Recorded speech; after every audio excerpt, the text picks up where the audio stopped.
So today we're going to be looking at a house I constructed in 2023.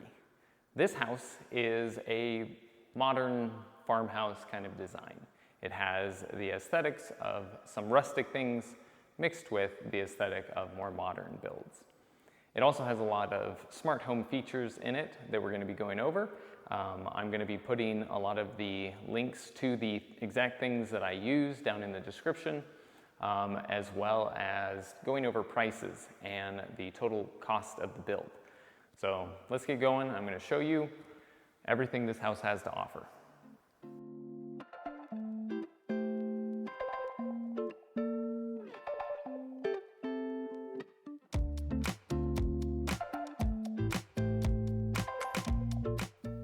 All right, so something cool that I want to show you here in this living room is because we have so many windows and we can get some pretty harsh sunlight coming through. From the very beginning, I decided to put electric curtains. There are 15 shades here in this living room, and all I got to do is say, Alexa, close living room shades.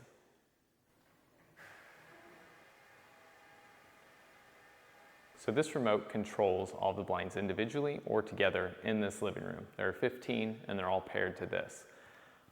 If I want to control just a singular blind, like number 11 here, I can just open up that blind by itself. And of course you can pause the blinds anywhere you want to, if you want just a little bit of light. So you can completely customize exactly how open or closed any of the blinds are. But of course it is made so that all of them work in tandem. So here in the kitchen, we have some touchless water features, so you don't have to get anything dirty if you're needing to wash your hands. That feature can be turned off if you want to use it the regular way. There's also a reverse osmosis water filtration system here. Behind me, we have a range hood vent that also again is touchless. In case your hands are dirty, you can turn it on without touching it. There is also a pull-out water filter here that'll reach almost to the front of the stove.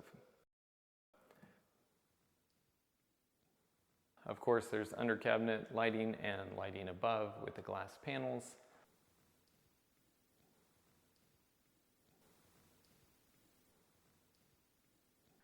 So over here we have this Samsung SmartThings refrigerator to where you can click view inside and it'll show you what's inside. You can also be out and about and you can see it there. You can add things to your food list of things that you need to purchase or whatever, and I honestly don't know all of the things that this fridge can do. So we'll take a look here. So this is the pantry and it has the light sensor switch there. So when you open up the doors, it turns on lights.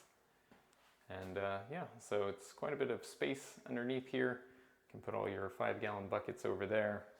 The primary shutoff for the house is right here, so that if you need to shut off water, that's where you can do it. You can also go down to the street, but this makes it easy in case there's an emergency and you just need to shut off water. I can't turn on any music due to copyright infringement, but it sounds really nice when you're standing right there in the middle at the sink. You get the dual speakers above you and it sounds like you're in the middle of the band. So this switch turns on and off those speakers in case you're having trouble with things hooking up when you don't want to and you're using other Bluetooth devices, because it is Bluetooth. And this controls the dimming of all of the lights in here.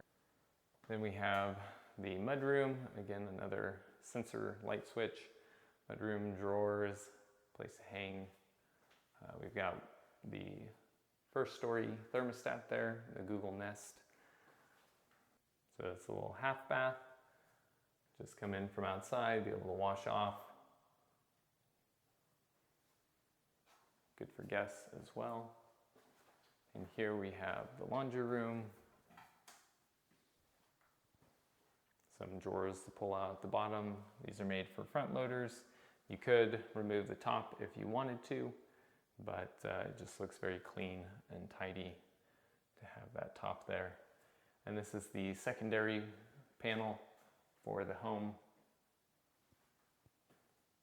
And this is the master bedroom. And in the master bedroom, what we did do that was different.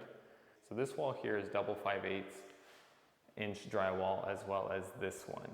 This is a 6-inch wall, 2x6 wall that has rock wool in it, as well as this one here. And so there's double layers of drywall on it, not only on this side, but on the other side, just to help mitigate sound. And then up above as well, since this is the second story above us, there is about 8 to 12 inches of blown in fiberglass insulation, as well as double 5/8 inch drywall on the ceiling.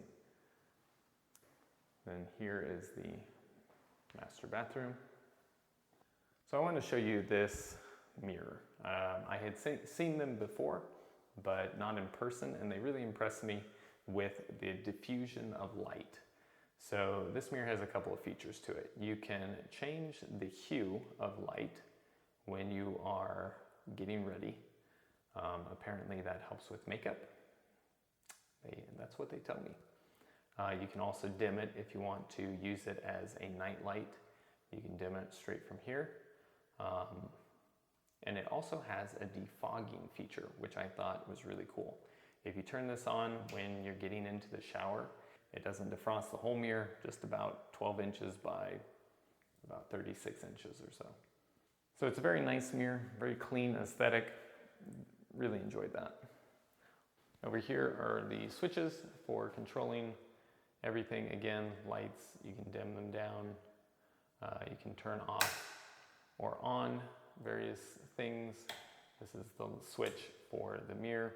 And then this up here is actually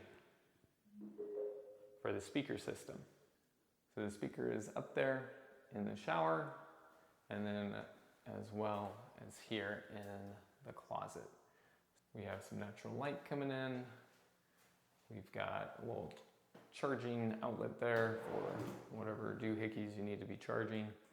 And then all these drawers just built in.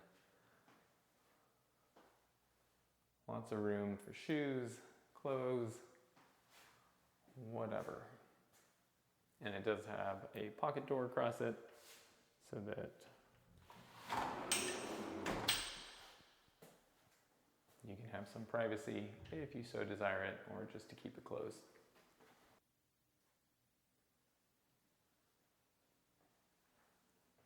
Has the soaking tub as well as the shower. So there's 2 valves there, as well as a diverter, because you have your primary shower head there, 2 rain heads, and then a body spray over there by the bench. So this shower puts out a lot of water. We've got a large shelf built in, because you can never have too much room for all the shampoo and conditioner.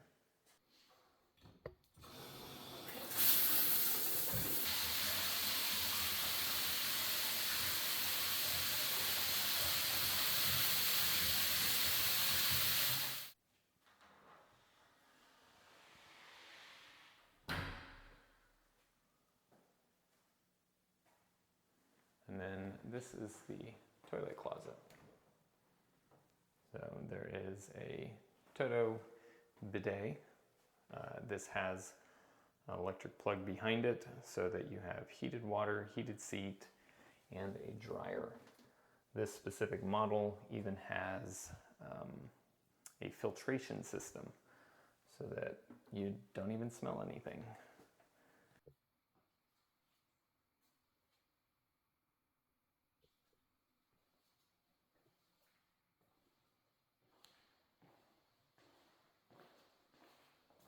Going over to the guest suite. So the master bedroom is beyond this wall. Again, that has the double 5/8 drywall and the insulation. And this room has its own nice closet.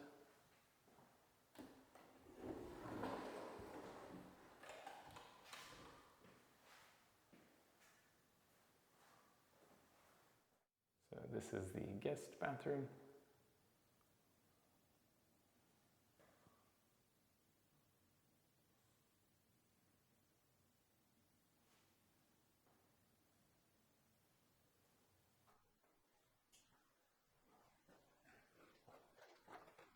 And now we're going to be headed upstairs.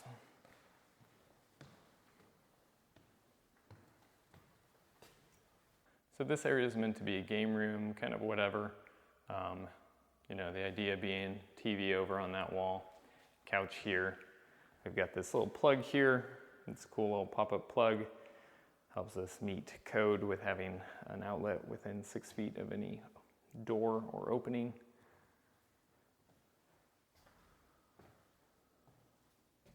It's got just a nice view.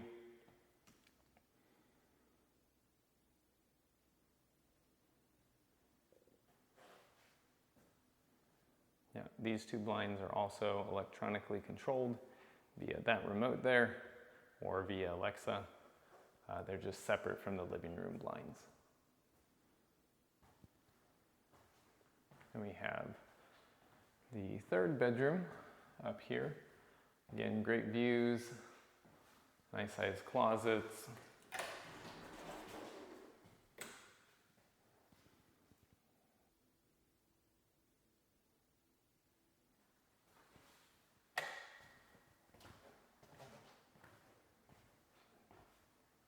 In the bathroom, you've got your dual sinks here, and then another door so that someone can shower while someone else is using the sinks.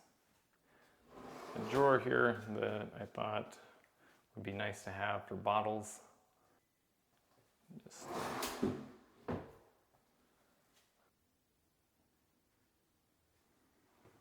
Then we get to the fourth bedroom here. Basically a mirror image of the other one, slightly smaller because the mechanical room does encroach upon it a little bit, but it has a very nice large closet here.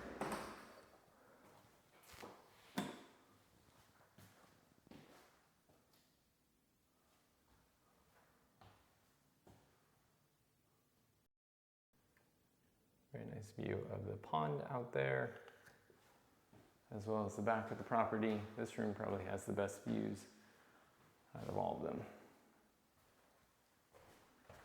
And then we come over to the office. So this office also has insulation and double drywall in that wall to help prevent sound from transferring. That panel is where all the Ethernet cables meet together. We also put a lot of outlets into this room, specifically thinking of it as an office.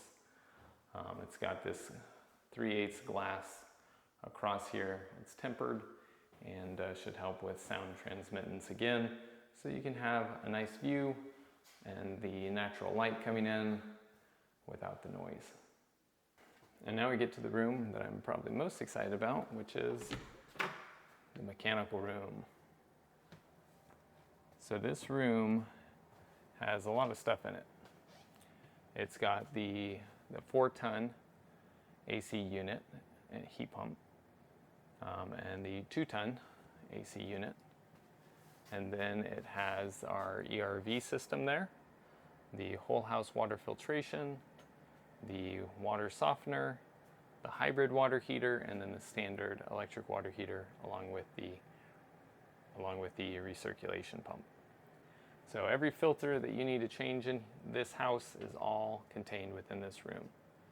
Right now the ERV is running, pulling out old stale air, replacing it with fresh air, while also helping the transference of heat or cooling that's been done to the climatized air to be transferred over to that incoming fresh air from outside. So yeah, very, very pleased with how this room turned out. The ability to get to all filters, to perform all maintenance, and to make sure everything is running smoothly. I even put another line there so that the water heater tanks could be flushed out just by hooking them up and opening up the valves. A lot of people know about tankless water heaters And I would say if you have gas on your property, a tankless water heater is a good choice. But look at the cost of this hybrid electric unit, $104 per year, and that's an average price. It could be higher or lower depending on where you live, but we're in Texas, so I think it's probably better than that. Because this is what it's doing is it's pulling the hot air from the attic and then it's blowing out the cold air into another secret little room I've got up there. Whereas this water heater uses about $420 worth of electricity per year compared to that one. So if you don't have gas or you're doing all electric like this house, then a hybrid water heater will pay for itself. Again, you're saving around $300 per year in using it compared to a standard electric, and it's not going to take long to pay one of these off. Now, I was able to get this one for a good discount, but yeah, keep your eyes open if you're interested in putting in a new water heater, and you might want to look at a heat pump unit, especially if you live in the South, where you can really capitalize on that hot air in your attic. So that's the mechanical room. If you're interested in learning more about what's in here, you can watch my other video specifically on this mechanical room. All right, so now we're going to be going up into the attic, or the sort of attic.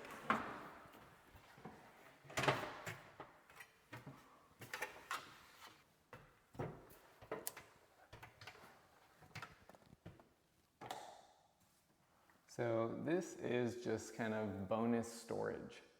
It is about 27 feet long by about 8 feet wide. So I'm 6 feet tall and I am about 2 to 3 inches shorter than the height of this room. So most people will find it perfectly fine to stand up in here, but if you're especially tall, your head would be dragging. Right here in this area is the large closet of the 4th bedroom.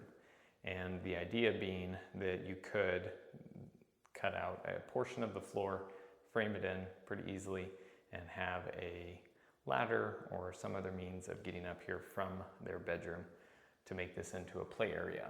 This could also be cut out to add a window here, much nicer than a dirty old attic for storing things, and can actually be useful to the homeowner. So this is the access into the rest of the attic, which doesn't really have anything in it, but if you ever wanted to go in there, there you go. There is a walkway if you go to the right.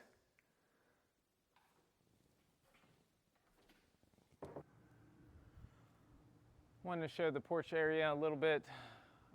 So on all the soffits, we have plugs so that Christmas lights or cameras or whatever could be mounted pretty easily. There's a lot of downlights all the way around. We've got the 2 ceiling fans along with the porch lights, and then at the 4 corners of the porch are these LED spotlights.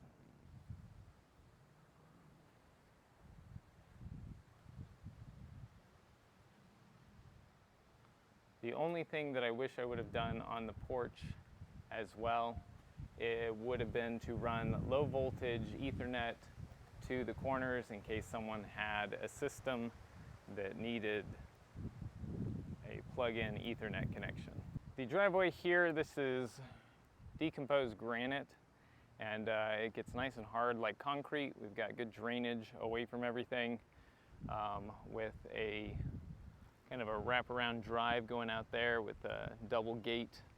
This gate up here is a Ghost Controls setup gate, and I've got a video on that and how it's all set up if you're interested.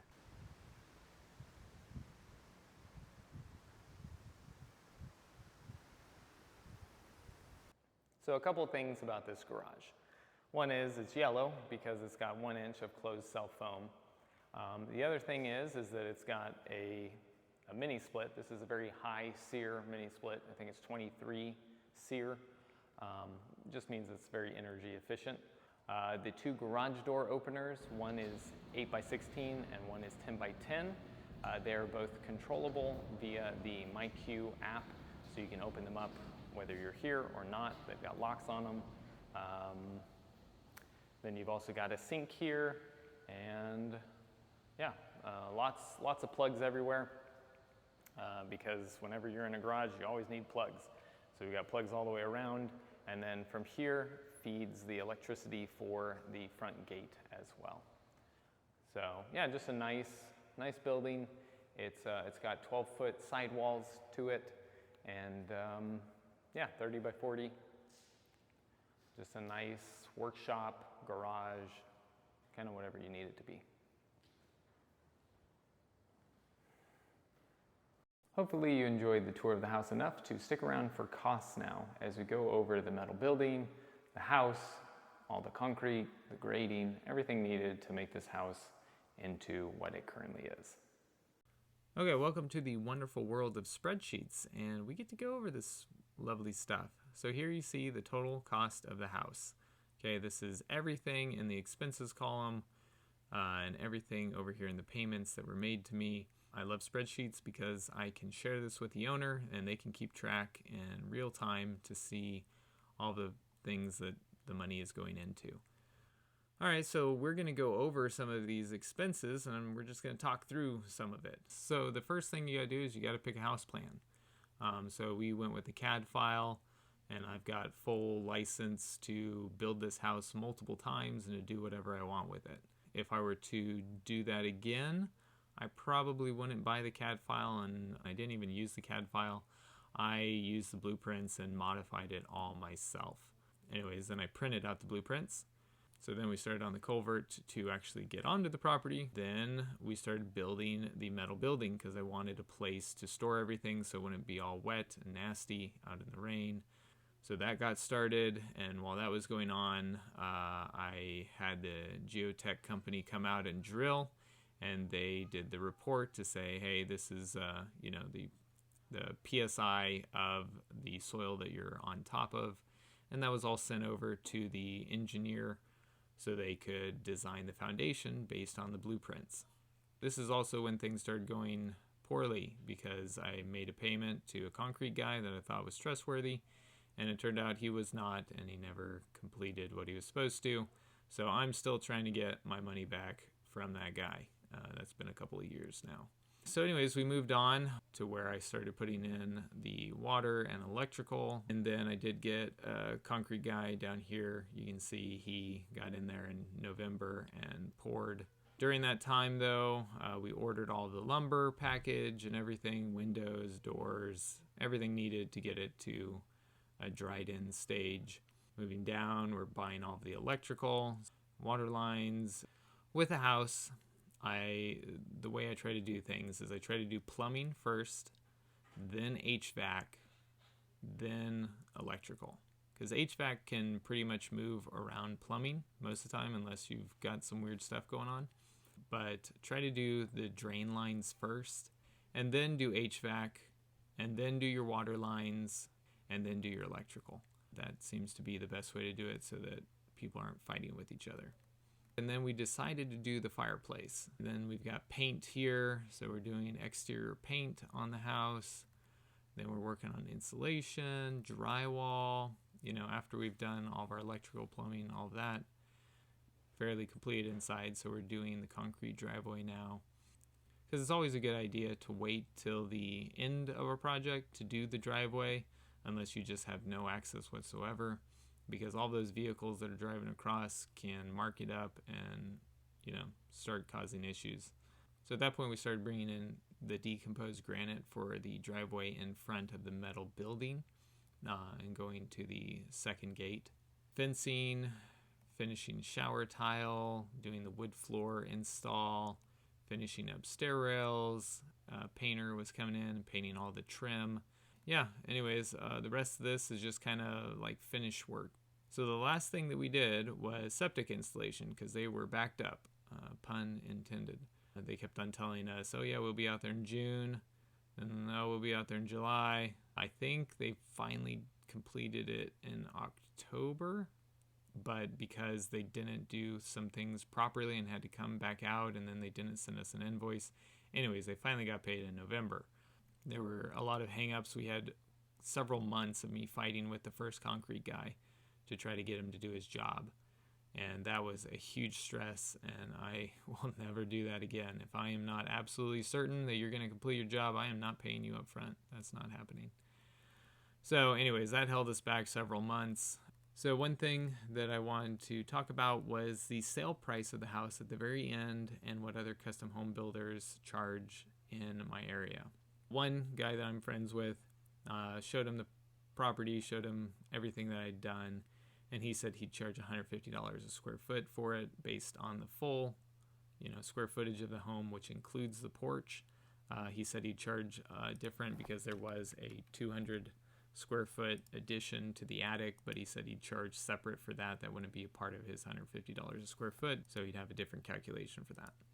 But just to stick with the basics from what I remember he and I talking about, so $3,960 times $150 a square foot, we're right around that $600,000 mark for just the home. And he said he does include 1,200 square foot of flat work, driveways, sidewalks, that sort of thing with that price. He would charge for a insulated garage with plumbing and electrical lights and all that we have in ours, about $100 a square foot. We had 2,200 square feet worth of additional flat work, so he would charge for that additional 1,000 square feet of flat work.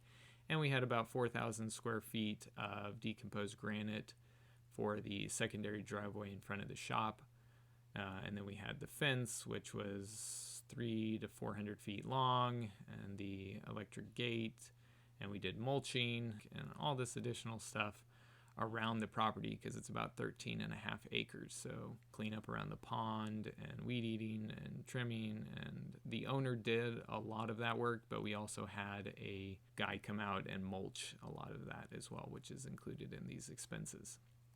So all in all, he probably would have charged $750,000 to $800,000 for this build, which at the end, full disclosure, the owner did pay me more in addition to this, because I did a lot of work on this home that I was not getting paid for as a contractor. And at the end, I said, hey, this is all the additional work. This is what it would have cost, because I'd gotten bids for a lot of it, and a lot of it I just decided to do myself, like the fireplace and the fence out front and the ghost controls gate, metal building stuff. Wound up doing a lot of extra.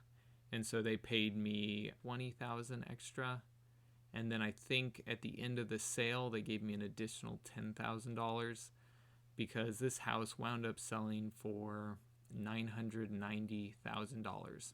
So in the end, the owner gave me a really great opportunity that I was super grateful for. I wanted to do new home construction, and this was my opportunity to do that. So while an established custom home builder obviously charges way more than me, I'm super grateful that God gave me that opportunity. It's kind of soured me for doing remodels. I've done a ton of remodels. New construction is so nice because you can do it right from the beginning. I'm very hesitant to do more remodels because they're just such a pain. Again, if you want to post down in the comments a project that you recently did, how much it cost you, and where you're located, it could be a good reference for other people looking at stuff like this. I'll try to list a lot of the products that I used in this home in the description. So if there's anything you've seen in this house, feel free to check there. You can also leave a question down in the comment section if you're looking for something in particular or want to know more about any specific feature inside this house. Thank you for taking the time to watch this video, and I will see you in the next one.